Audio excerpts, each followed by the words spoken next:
بالله من شرور أنفسنا من يهده الله فلا مضل له ومن يضلله فلا هادي له ونشهد أن لا إله إلا الله وحده لا شريك له ونشهد أن محمدا عبده ورسوله أما بعد فأعوذ بالله من الشيطان الرجيم بسم الله الرحمن الرحيم يا أيها الذين آمنوا صلوا عليه وسلموا تسليما اللهم صل على سيدنا وحبيبنا صلى الله عليه وعلى آله وأصحابه وبارك وسلم اللهم صل على سيدنا ونبينا شفيعنا وحبيبنا ومولانا محمد صلى الله عليه وعلى آله وأصحابه وبارك وسلم اللهم صل على سيدنا ونبينا وشفيعنا وحبيبنا ومولانا محمد صلى الله عليه وعلى آله وأصحابه وبارك وسلم أعوذ بالله من الشيطان الرجيم بسم الله الرحمن الرحيم يا أيها الذين آمنوا اذكروا الله ذكرا كثيرا وسبحوه بكرة وأصيلا صدق الله العلي العظيم আল্লাহ রাব্বুল আলামিনের লাখের শুকরিয়া আদায় করতেছি যেই মহান রব্বুল আলামিন আপনাকে আমাকে অর্ধ মরা ঘুম থেকে সুস্থ সহিহ সালামতে রেখে অগ্রহায়ণ মাসের মাহফিলের দ্বিতীয় দিনে প্রথম বৈঠকে বসার যে আল্লাহ সুযোগ করে দিলেন শুকরিয়া বলি আলহামদুলিল্লাহ লাইন শাকারতুম লা আযীদান্নাকুম ওয়ালা ইন কাফারতুম ইন্না আযাবি লাশাদীদ আল্লাহ রাব্বুল আলামিন বলেন বান্দা বান্দীরা তোমরা যদি আমার নেয়ামতের শুকরিয়া আদায় করতে পারো তোমাদের উপরে নেয়ামত আমি আরো বাড়াইয়া দেব আর নেয়ামত পাওয়ার পরে শুকরিয়া আদায় না করো নেয়ামত তো বাড়াইয়া দেওয়া হবেই না বরঞ্চ শক্ত আযাব তোমাদের উপরে চাপাই দেওয়া হবে আল্লাহ ফজরের নামাজের পরে সূর্য উদয়ের আগে এই সময়টা অত্যন্ত একটা মূল্যবান সময় ওখানে মনে করেন মনে হয় মাইক বাজে না দেখেন তো মাইক ডিপার্টমেন্টের যারা আছেন পরে বসেন চুপ করে বসেন দেখবেন ইনশাল্লাহ ফজরের নামাজের পরে সূর্য উদয়ের আগে এই সময়টা একটা মূল্যবান সময় কেউ ফজরের নামাজ আদায় করার পরে যদি জায়গায় বসে থেকে জিকির আজকার নাও করে সূর্য উঠলে 2 রাকাত কমপক্ষে ইশরাক নামাজ পড়ে যদি যায় রাওয়াতের মধ্যে আছে একটা কবুল হজ একটা কবুল উমরার সওয়াব তার আমলনামা জমা হয় কেউ যদি 100 বার সুবহানাল্লাহ 100 বার আলহামদুলিল্লাহ 100 বার আল্লাহু আকবার 100 বার লা ইলাহা ইল্লাল্লাহ জিকির করতে পারে 100 দুম্বা 100 উট আল্লাহর রাস্তায় কুরবানি করার সওয়াব জমা হয় অন্য রায়াতের ভিতরে আছে 100 কবুল হজ 100 কবুল উমরার সওয়াব তার আমলনামা জমা হয়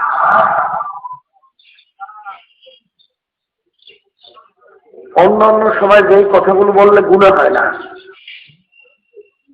এই সময়টুকুর মধ্যে ওই ধরনের কথা বললে গুনাহ হয় কোন ইমাম লেখছে মাকরুহ তাহরিমের গুনাহ হয় কোন ইমাম লেখছে মাকরুহ তানজিহ গুনাহ হয় এক কথায় গুনাহ থেকে খালি না ফজরের নামাজের পরে সূর্য উদয়ের আগে দুনিয়ার তেমন একটা কাজ থাকেও না। আল্লাহ রাব্বুল আলামিন আয়াতের ভিতরে বলছে, হে আমার ঈমানদারেরা, হে আমার বিশ্বাসী বান্দা-বান্দীরা, তোমরা আমার জিকির বেশি বেশি করো, বিশেষ করে ভোরে বৈকালে আমার তাসবিহ এবং তাহলিল আদায় করো।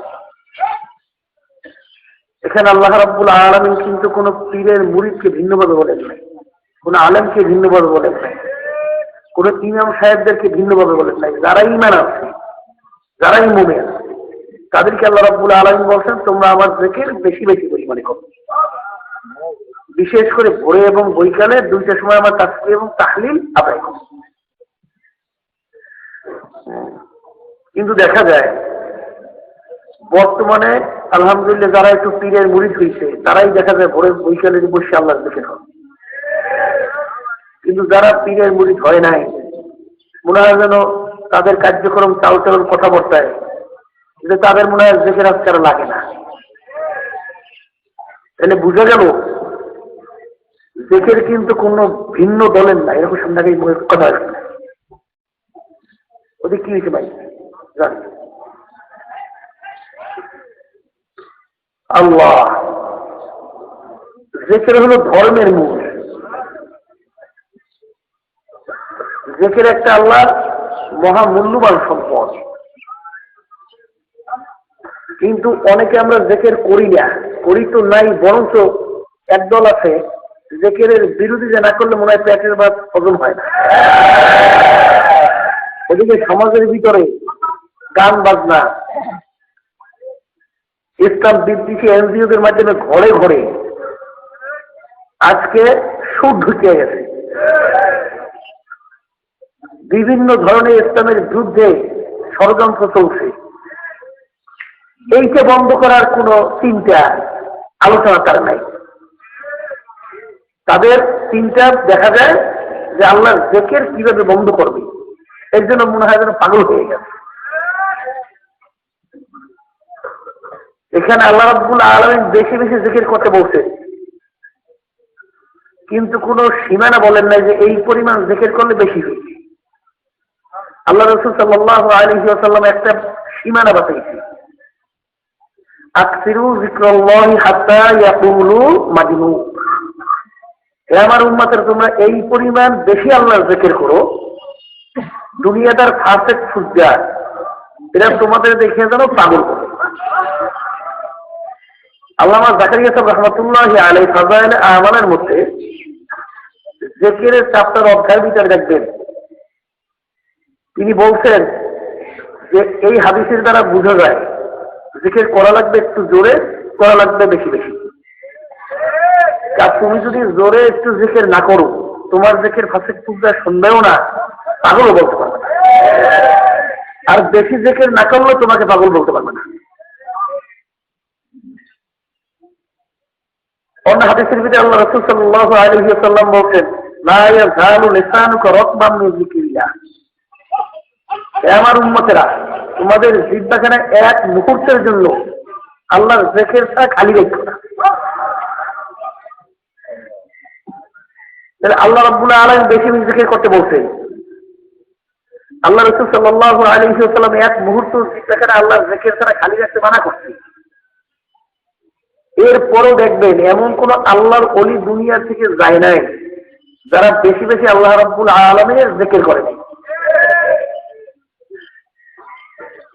এরপর আল্লাহ রাব্বুল আলামিন জ্ঞানী কাদেরকে বলছেন দেখেন, কোরআন কারীমে আল্লাহ কি বলছেন, আল্লাযীনা ইয়াযকুরুনাল্লাহা কিয়ামান ওয়া কুউদান ওয়া আলা জুনুবিহিম ওয়া ইয়াতাফাক্কারুনা ফী খালকিস সামাওয়াতি ওয়াল আরদ ربنا ما خلقت هذا باطلا سبحانك فقنا عذاب النار। জ্ঞানী হলে ওই সমস্ত মেয়ের পুরুষ যারা কি বসা অবস্থায়, শো অবস্থায়, দাঁড়ানো অবস্থায় আল্লাহ রাব্বুল আলামিনের জিকির করে, তাদেরকে আল্লাহ রাব্বুল আলামিন জ্ঞানী বলে।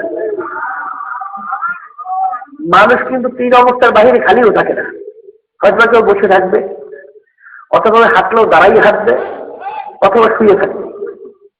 এই তিন অবস্থায় যারা নাকি আল্লাহ রাব্বুল আলামিনের জিকির করবে তাদেরকে আল্লাহ রাব্বুল আলামিন বলছেন জ্ঞানী। তাহলে বুঝা গেল যে জিকির এমন এক মহামূল্যবান সম্পদ।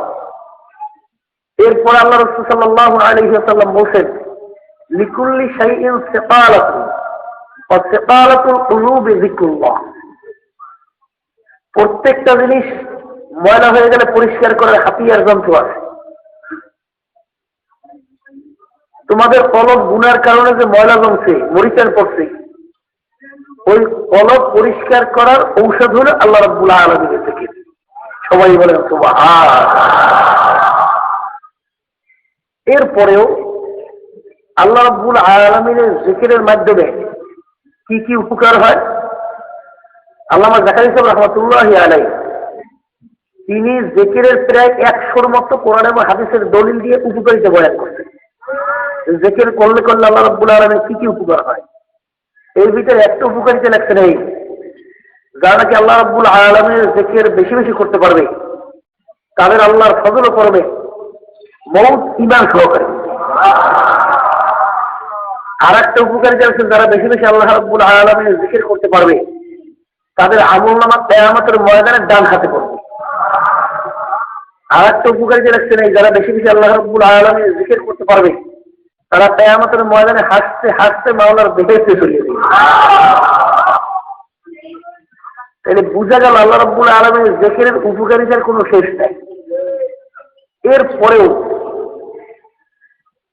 আল্লাহ রাসূল সাল্লাল্লাহু আলাইহি ওয়াসাল্লাম বলেন আশ-শায়তানু যাতিউন আলা কলবি বনি আদম ফাইযা যাকারাল্লাহ ফানাসা ওয়া ইযা গাফালা ওয়াসাল্লা।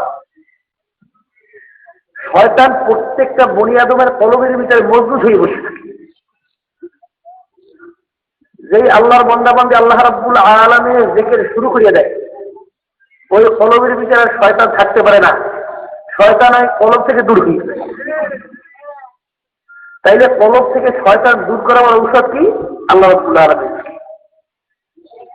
যেই আল্লাহর বান্দা-বান্দী আল্লাহর জিকির শুরু করে, ওই আল্লাহর বান্দা-বান্দীর কলবের ভিতরে শয়তান থাকতে পারে না। আব্বাজান রহমাতুল্লাহ আলাইহি বলতেন আল্লাহ রাব্বুল আলামিনের জিকির শয়তান কলব থেকে তাড়াবার মহামূল্যবান ঔষধ। একটা পাখির বাসা যদি ভেঙে যায়, দেখবেন ওই পাখিটা কিন্তু তার বাসায় আসার জন্য অস্থির হয়ে ফটফট ফটফট করে, কিভাবে তার বাসায় যাবে। তাই শয়তানের বাসা হইল কলব। ওই কলবের ভিতরে যখন নাকি আল্লাহ রাব্বুল আলামিন বান্দাবান্দি জিকির শুরু করছে, বাসা ভেঙে গেছে। এখন শয়তান তার ওই বাসায় আসার জন্য অস্থির হইয়া কিভাবে বাসায় আসবে। শয়তান তো মানুষের সুরাত দিয়ে আপনার আমার পাও ধরবে যে ভাইজান জিকিরটা বন্ধ করেন, না আমার বাসায় আমি আসতে পারি না। এটা কি শয়তান বলতে পারে? তাই শয়তান যাই এক প্রকার ওই জিকির বিদ্বেষী লোকদের ভিতরে ঢোকে, ঢুকতে গিয়ে তাদের মাধ্যমে আল্লাহ রাব্বুল আলামিনের জিকির বন্ধ করার জন্য চেষ্টা করে। তখন এই বিভিন্ন ফতোয়া দেয়, জোরে জিকির জায়েজ নাই, একসাথে বসে জিকির জায়েজ নাই, হালকা জিকির জায়েজ নাই, এরকম বিভিন্ন ফতোয়া দেয় না দেয় না। ওদিকে দেখবেন হে ফতোয়া তো দেখছে, ওই লোক দেখবেন নিজেই জিকির করে না। ঠিক না বেটি? আল্লাহ রাসূল সাল্লাল্লাহু আলাইহি ওয়াসাল্লাম বাড়ির দরজায় একদিন এক সাহাবী আল্লাহ জোরে জোরে আল্লাহ জিকির করতে আছে। ওমর রাদিয়াল্লাহু তাআলা এসে বলতেছিলেন, এই বন্ধ করো, এই তুমি রিয়াকার। আল্লাহ রাসূল সাল্লাল্লাহু আলাইহি ওয়াসাল্লাম বললেন, ওমর তাকে ওই অবস্থায় ছাড়িয়ে দাও, কারণ সে এই জিকিরের মাধ্যমে তার দিলকে নরম করতেছে, আল্লাহর দিকে ঝুঁকতেছে। এরপর আল্লাহ রাব্বুল আলামিন বলেন ওয়াসবির নাফসাকা মা'আল্লাযীনা ইয়াদউনা রাব্বাহুম বিল গাদাতি ওয়াল আশিয়্যি ইউরিদুনা ওয়াজহা। হে রাসূল, আপনি ওই সমস্ত লোকদের সাথে থাকেন যারা নাকি ভোরে বিকালে আমি মাওলাকে রাজি খুশি করার জন্য আমার জিকির করে। যখন নাকি তাদের সঙ্গে আপনি থাকেন, আল্লাহ রাসূল সাল্লাল্লাহু আলাইহি ওয়াসাল্লাম তালাশ করতেছিলেন কোন জামাতের সঙ্গে আল্লাহ রাব্বুল আলামিন আমাকে থাকতে বলছেন। আল্লাহ সাল্লাল্লাহু আলাইহি ওয়াসাল্লাম যখন নাকি তালাশ করতেছিলেন, দেখেন মসজিদে নববীর এক কর্নারে বসে একটা জামাত বসে বসে আল্লাহ রাব্বুল আলামিনের জিকির করবে, জিকির করতেছে। তখন আল্লাহ রাসূল সাল্লাল্লাহু আলাইহি ওয়াসাল্লাম তাদের সঙ্গে বসলেন, আল্লাহ রাব্বুল আলামিনের দরবারে শুকরিয়া আদায় করলেন যে মাবুদ গো, আপনি এদের সঙ্গে রাখছেন, এদের সঙ্গে আপনি কিয়ামতের ময়দানে উঠাইয়েন, এদের সঙ্গে আমাকে আপনি বেহেশত দেওয়ার তৌফিক দান করবেন, এদের সঙ্গে আপনি আমাকে কিয়ামতের ময়দানে উঠিয়ে। তাইলে বুঝা গেল যে আল্লাহ রাব্বুল আলামিন জাকিরদের সঙ্গে আল্লাহর হাবিবকে একার জন্য বলছে। এরপরে নাকি যারা জিকিরের বিরোধিতা করে, আসলে শয়তান ভালো করে তাদেরকে দখল করে। নাহলে আল্লাহর জিকির করলে তাদের গায়ের ভিতরে আগুন জ্বলবে। আল্লাহর জিকির করলে শুনলে গায়ে আগুন জ্বলবে শয়তানের করা ঠিক। কিন্তু আল্লাহর জিকির শুনলে তাদের গায়ের ভিতরে আগুন জ্বলে কেন? গান শুনলে তোমার গায়ের ভিতরে আগুন জ্বলে না? কি কথা বলছেন? বিভিন্ন ধরনের আল্লাহর বিরুদ্ধে স্লোগান হইতেছে, আল্লাহর বিরুদ্ধে বিভিন্ন ষড়যন্ত্র হইতেছে, বিভিন্ন ধরনের আল্লাহ এবং আল্লাহর বিরুদ্ধে, রসুলের বিরুদ্ধে, ইসলামের বিরুদ্ধে বিভিন্ন ধরনের স্লোগান মিটিং মিছিল হইতেছে। এই ব্যাপারে তোমার গাও ধরে না? তোমার খালি গাও ধরে আল্লাহর জিকির কিভাবে বন্ধ করবা? যেরকম শয়তানকে আগুন জ্বলছে তোমার গায়ে সেরকম আগুন জ্বলছে। যেন বলে এই কথা ঠিক কিনা? এরপরও জিকির এমন এক মহা মূল্যবান ঔষধ, যেই জিকিরের মাধ্যমে ভিতরে স্থান পয়দা হয়। আর পীর মুরিদের উদ্দেশ্যের ভিতরে মূল উদ্দেশ্য হইল ভিতরে স্থান পয়দা করা। স্থান কাকে বলে? আল্লাহ রাসূল সাল্লাল্লাহু আলাইহি ওয়াসাল্লাম নামাজের সূরাতে বসা। সাহাবায়ে কেরাম বলতেছেন তারা উপস্থিত, ব্যক্তি একজন আসলো, সাহাবায়ে কেরাম বলতেছেন যে ব্যক্তিকে আমরা কেউ চিনি না, ব্যক্তি যে মুসাফির এরকম কোনো তার সঙ্গে প্রমাণাদিও নাই, অর্থাৎ তার সঙ্গে কোনো সামানাদিও নাই। মুসাফিরের সঙ্গে কিছু সামানাদি থাকে, কিন্তু তার সঙ্গে এরকম কোনো সামানাদিও নাই।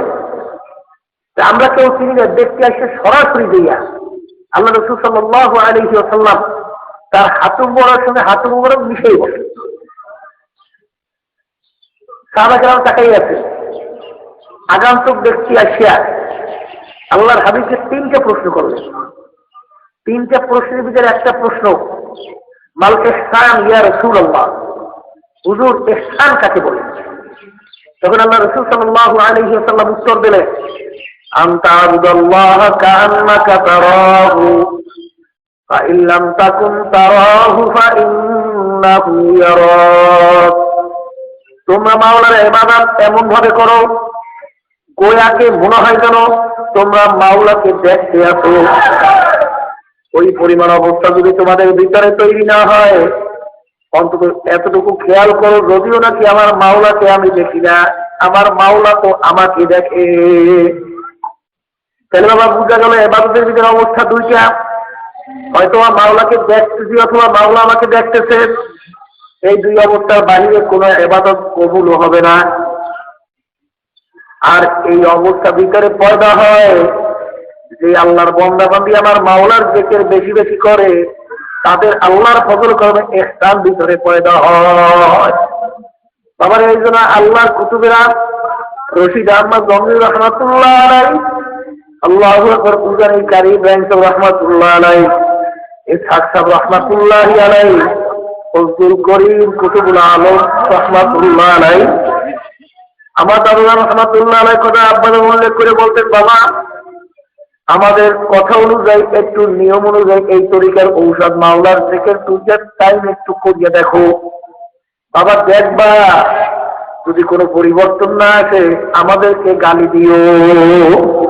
দাদাজান বলতেন, আব্বাদের মুখে শুনছি 3 দিনেও তোমাদের বুঝ আসতে পারে, 7 দিনে আল্লাহ রাব্বুল আলামিন তোমাদেরকে বুঝ দিতে পারে, 21 দিনেও বুঝ দিতে পারে, 41 দিনে বেশি আর লাগবে না।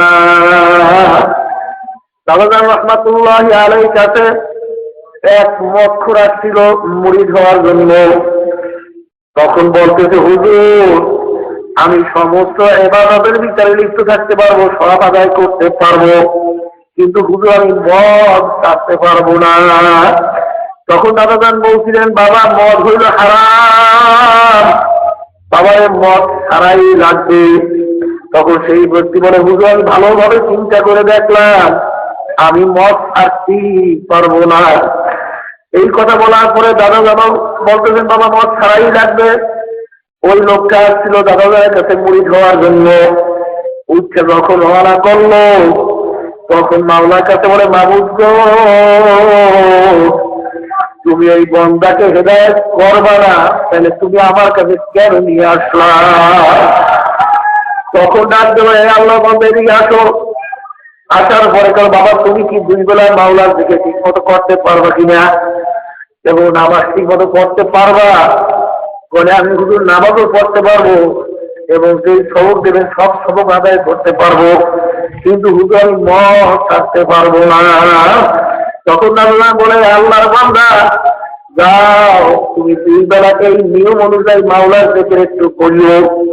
ওই আল্লাহর বান্দা নিয়ম অনুযায়ী ভোরে বিকেলে মাওলার দিকে শুরু করছে। যেখানে আজকালের পরে বিবি কি বলতেছে, বিবি মদ নিয়ে আসো। বিবি পেয়ালায় করে যখন মদ নিয়ে আসলো, ওই পেয়ালা যখন মুখের কাছে নেল, এমন ভাবে দুর্গন্ধ আসা শুরু করলো, নাকের কাছেও নেওয়া যায় না।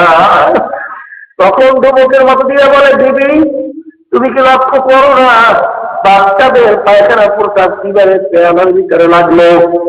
তখন বিবি উত্তর দেয়, আপনি কি বলে, এই মাত্র আমি সাবান দিয়ে সুন্দরভাবে পেয়ালা ধুয়ে নিয়ে আসছি, আপনি কি বলেন পায়খানা দুর্গন্ধ আসে?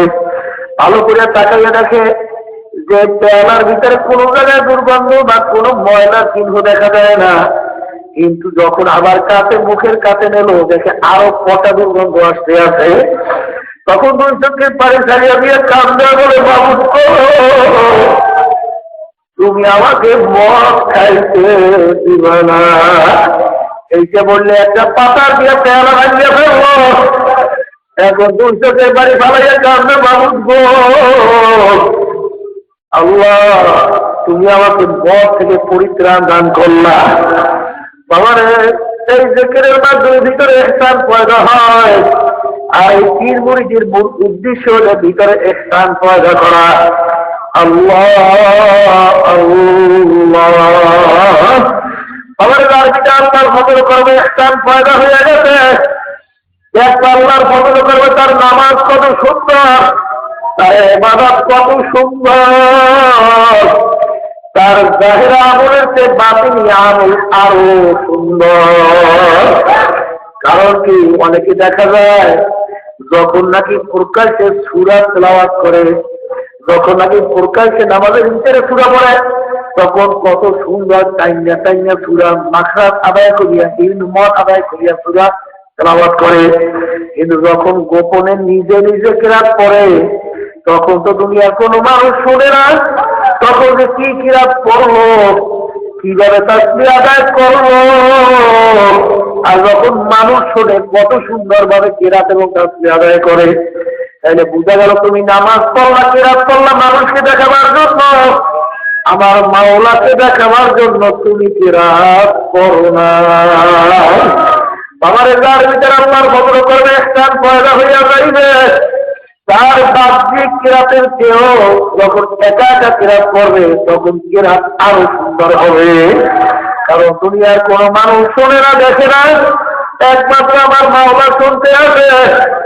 তখন তার কিরাত কত সুন্দর, যখন মানুষ দেখে না, তখন তার রুকুটা কত সুন্দর, তখন তার সেজদারা কত সুন্দর। বাবারে, আর যখন নাকি দেখা যায় অনেকে নামাজ পড়ে, কারণ কত সুন্দর ভাবে রুকু করে, কত সুন্দর সেজদা করে, আর তখন একা একা নামাজ পড়ে কেউ দেখে না, তখন রুকু দিল, তখন সেজদা দিল, বাবারে ঠিক মতো তার হক আদায় হলো না। তাইলে বুঝা গেল, আনতা আবুদাল্লাহ কান্নাকা তারাহু ফাইন লাম তাকুন তারাহু ফাইন্নাহু ইয়ারাক। তোমরা আমার মাওলার ইবাদত এমন ভাবে করো, গোয়াকে মনে হয় আমার মাওলাকে দেখতে আসো। আমি যদি আল্লাহ তাআলা বলছিলেন যে মাওলাকে আমি দেখি না, সেই মাওলার ইবাদত আমি করি না। বাবারে, একদিন আলী রাদিয়াল্লাহু তাআলা নামাজের ভিতরে তাহাজ্জুদের ভিতরে দাঁড়াইয়া আছেন। আল্লাহ রাসূল সাল্লাল্লাহু আলাইহি ওয়াসাল্লাম তিনিও নামাজ পড়ার জন্য মসজিদে গেল। তাই দেখে আলী নামাজের ভিতরে দাঁড়াইয়া আছে। আল্লাহ রাসূল সাল্লাল্লাহু আলাইহি ওয়াসাল্লাম আলী রাদিয়াল্লাহু তাআলা আনহুকে ইমাম বানাইয়া তিনি নিজে মুক্তাদি হইয়া পিছনে নামাজের ভিতরে দাঁড়াইয়া আছে। আলী রাদিয়াল্লাহু তাআলা কেমন নামাজ পড়ে, দাঁড়াইয়া আছে তো আছি, রুকুতেও যায় না, সেজদাও যায় না। আবার তেলাওয়াত করতে আছে আলহামদুলিল্লাহি রাব্বিল আলামিন বললে দাঁড়াইয়া হয়েছে, সামনেও যায় না, পিছনেও যায় না, রুকুতেও যায় না, সেজদাও যায় না।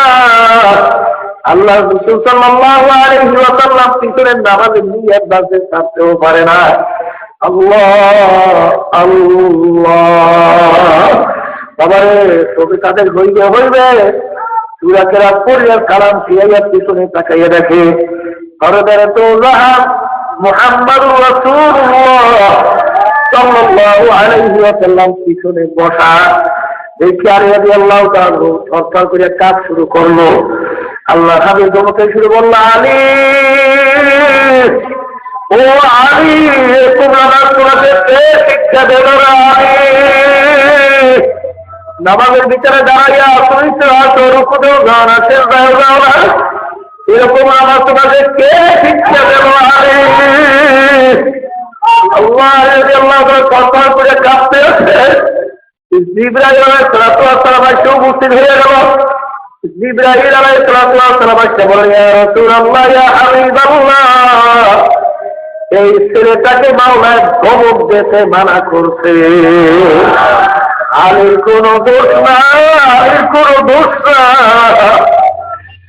আলীকে আমার মাওলা নিজে নামাজের ভিতরে ভুলে রাখছে।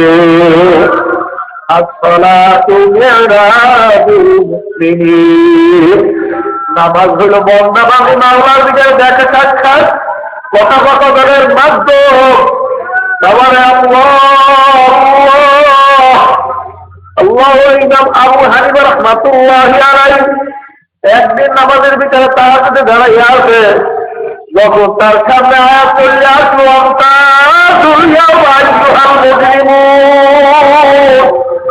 আমার মাওলা হচ্ছে আমাদের মায়ের বুঝতে ধরবে, হে নাফরমানের দলেরা, হে বদমাইশের দলেরা, আজকে আমার বন্দাবাদীদেরকে তোরা পৃথক হইয়া যা।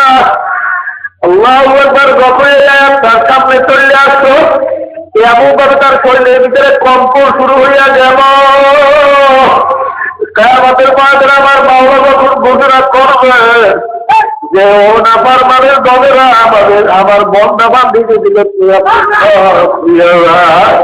তখন আমি আবু হানিফা যদি নাফরমানের দলের মধ্যে পড়িয়া যাই, তখন আমি আবু হানিফার কি উপায় হবে, কি অবস্থা হবে, এমন করে তার ভিতরে ভয় আসিয়া গেল।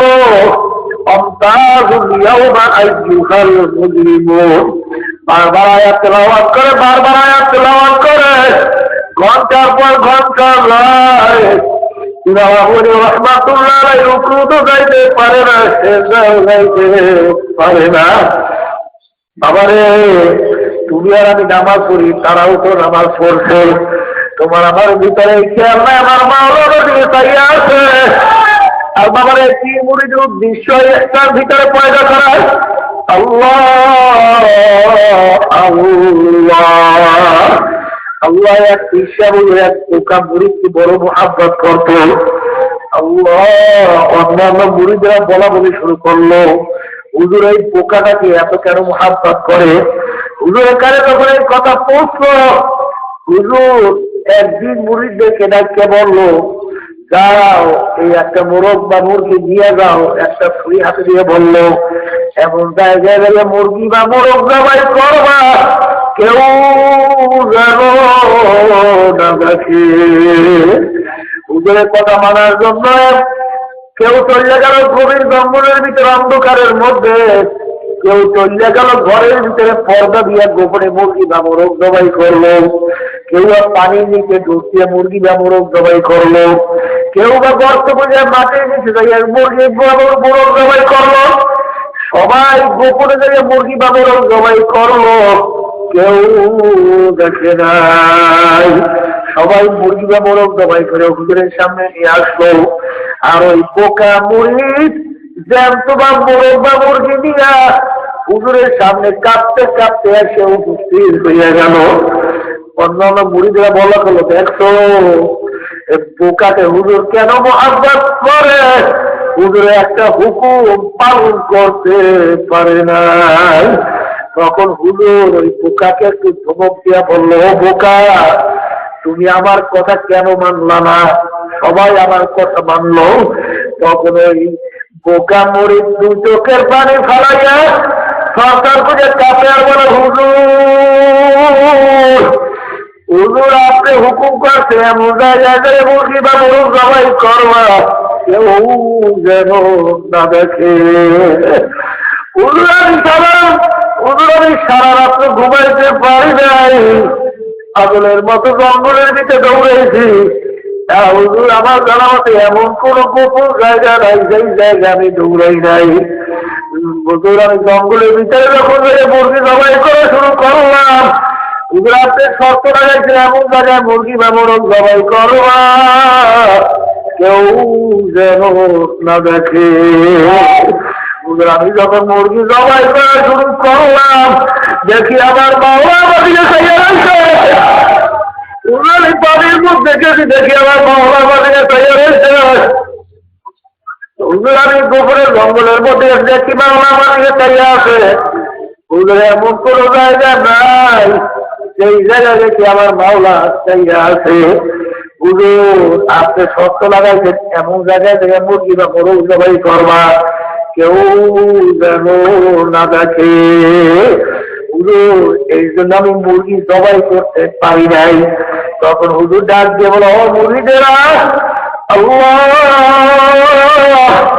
দেখতো এই বোকাটাকে আমি কেন মোহাব্বত বেশি করি। আল্লাহ পীর মুরিদের যে মূল উদ্দেশ্য, এই উদ্দেশ্য আল্লাহর ফজল করবে তার ভিতরে হাসিল হয়ে গেছে। আনতা আবুদাল্লাহ কান্নাকা তারাহু বা ইল্লাম তাকুন তারাহু ফাইন্নাহু ইয়ারাক। এমন ভাবে মাওলার ইবাদত করো দয়াকে গুনাহের মাওলাকে দেখতে আসো। ওই পরিমাণ যদি অবস্থা ভিতরে তৈরি না হয়, অন্তত এতটুকু খেয়াল করো, কেউ যদি দুনিয়ার না দেখে আমার মাওলা তো আমাকে দেখে। আবার এই অবস্থা যদি একবার ভিতরে আমার ফজলে পয়দা হয়ে যায়, ওই আল্লাহর বন্দাবাদী গোপনে কোনদিন গুনার কাজ করতে পারবে না। যখনই গোপনে গুনার কাজ করা শুরু করবে, তখনই তার ভিতরে খেয়াল আসতে যাইবে দুনিয়ার কেউ যদি না দেখে, একজন আমাকে দেখতে আসে, আমার মাওলা আমাকে দেখতে আসে। যখন এই খেয়াল তার ভিতরে পয়দা হয়ে যাইবে, আল্লাহর ফজল করবে বন্দাবান্দি গুনার কাজের কাছেও যাইতে পারবে না। আবারে ওই যে যুবক পাগল হয়েছিল মেয়ের পিছনে, মেয়ে যে কোনো কারণে যখন নাকি নামলো, মেয়ে সামনে সামনে যায়, যুবক পিছনে পিছনে যায়। এমন জায়গায় যাইয়া পৌঁছলো, তখন ওই যুবক তার মনে রাখা ব্যক্ত করলো। তখন ওই মেয়ে ডাক দিল, যুবক সবাই কি ঘুমাইছে নাকি দেখে আসো। দেখে ঘুরিয়া বলে সবাই ঘুমাইছে। তখন মেয়ে ডাক দিল, যুবক আমার মাওলা সম্পর্কে কি ধারণা? আমার মাওলা ঘুমাইছে।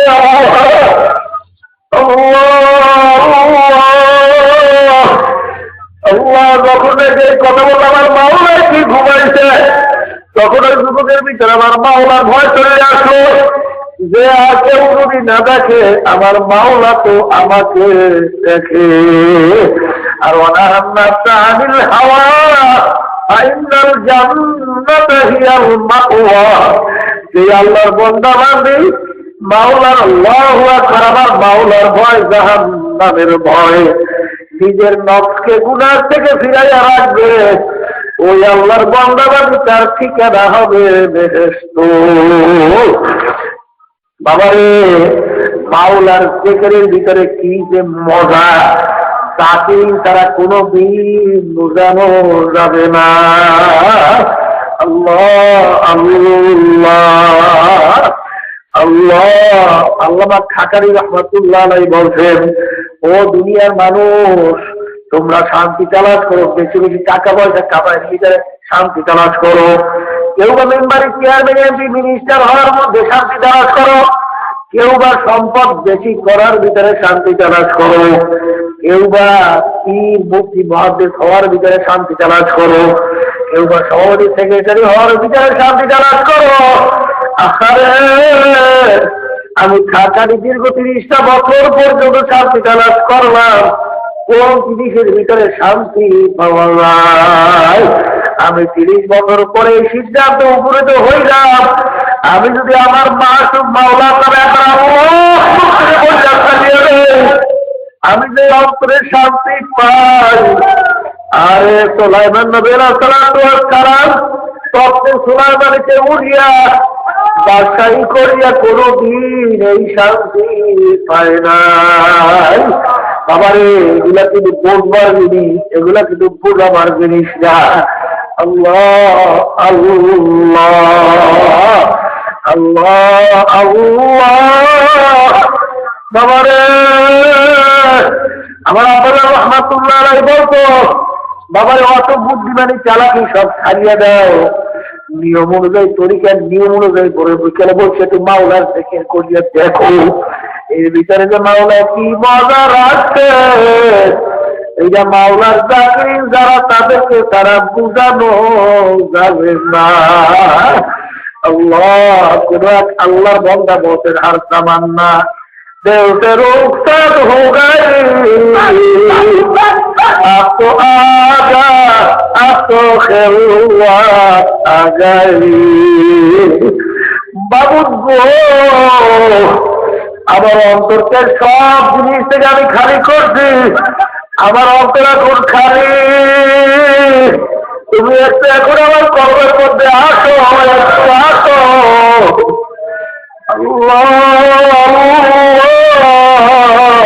মান্না গুল্লাম দল জমিন আসমা লেকে গোলাম দর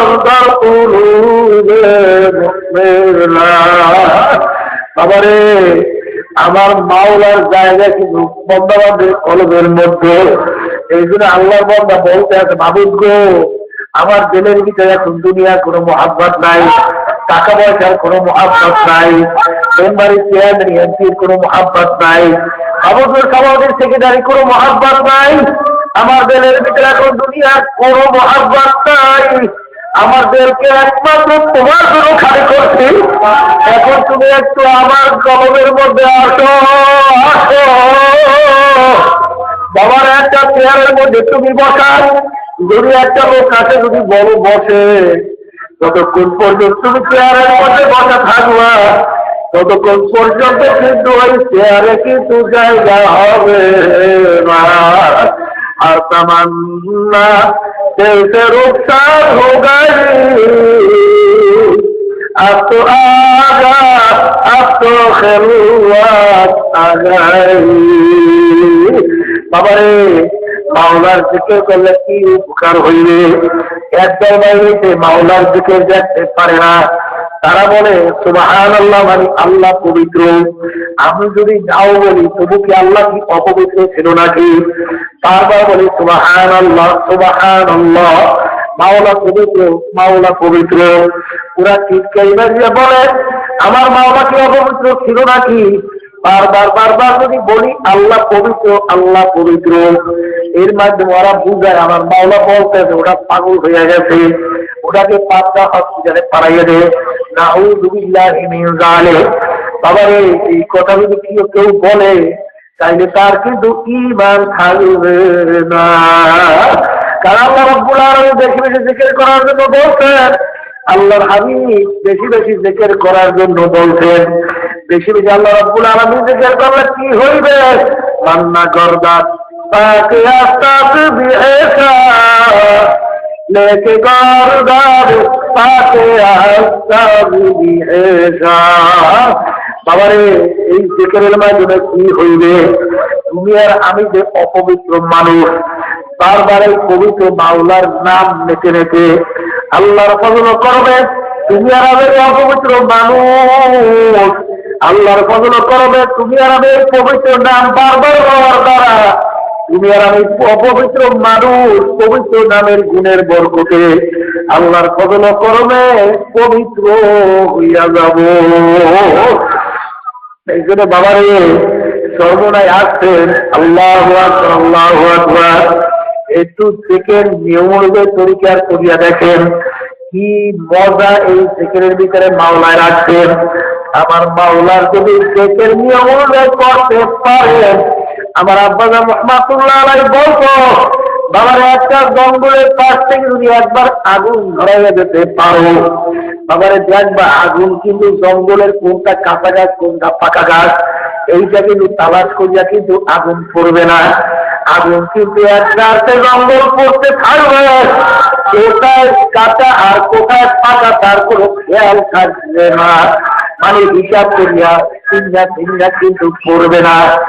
জঙ্গল করিয়া আগুনের ছাপ করিয়া জঙ্গল একেবারে পরিষ্কার করিয়া যাইবে।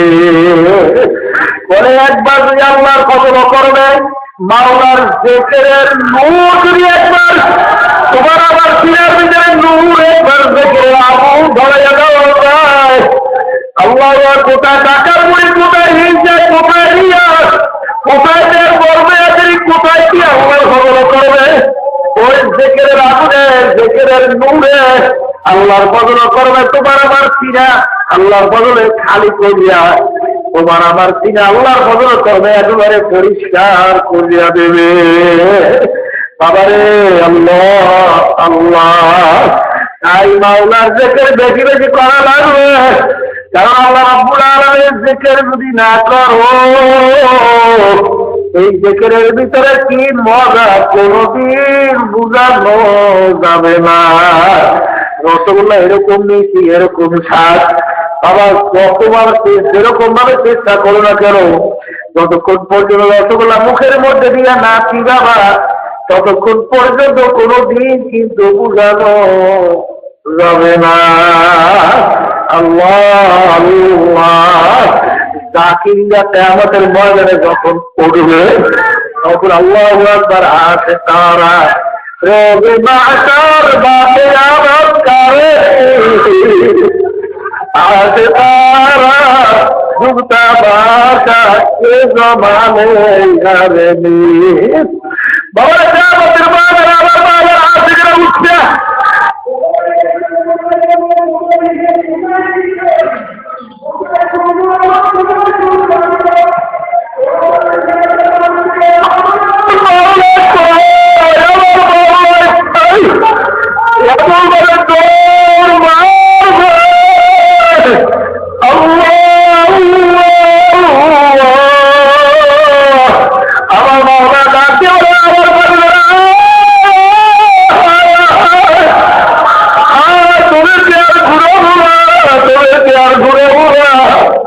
আমার বাবা এই বন্ধাটা থেকে পারবে আর তামান্না বলতে রোকটা ভোগাই अब तो आवा अब तो खैरुआत आ जाए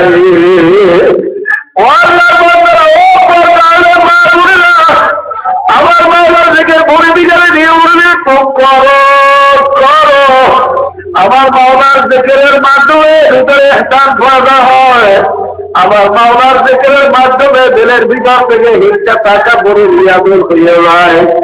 আরে আল্লাহ আল্লাহ, তাই আমার মাওলার জিকির নিয়ম অনুযায়ী বাবারে খেয়াল থেকে দুনিয়া মুখ থেকে ঘুরে যায়, একমাত্র মাওলামুখী করিয়া একটু খেয়াল না করে আমার মাওলার জিকির করিয়া দেখো, দেখবা আমার মাওলার জিকির ভিতরে আমার মাওলার কি মজা রাখছে। বাবার জাকির ছাড়া কোনোদিন বুঝানো যাবে না। লা ইলাহা ইল্লাল্লাহ।